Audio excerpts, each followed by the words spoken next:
apat na lalaki ang patay matapos umano makipagbarilan sa mga pulis sa Manawag sa Pangasinan. Suspect umano ang grupo sa ilang insidente ng pangingidnap at pagnanakaw sa Metro Manila at sa Central Luzon. Ang aktual ng operasyon laban sa grupo ay tinutukan ni Emil Sumangil. Eksklusibo. Pinahintulutan kaming bumuntot sa convoy ng second team ng mga pulis na re-responde sa encounter site. Pero hindi pa kami nakalalapit. Putok ng baril yun. Nakarinig na kami ng mga putok ng baril. Wala halos matanaw dahil napakadilim.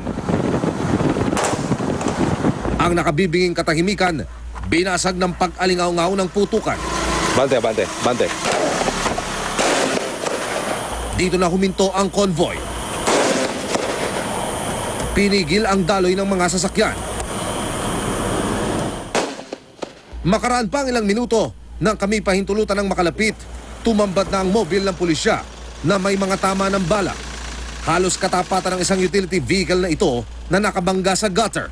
Laman ng apat na lalaking wala ng buhay. May mga short firearms sa tabi ng mga katawan.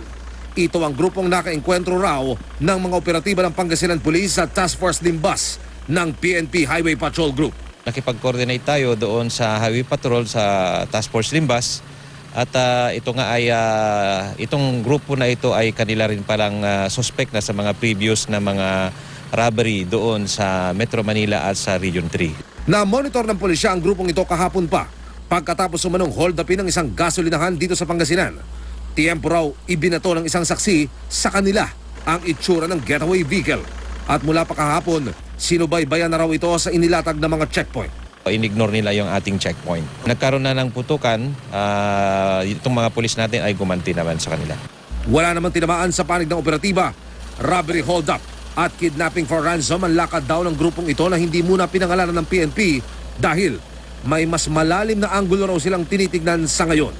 Mula dito sa Manawag, Pangasinan, Emil Sumangil, Nakatutok, 24 Oras.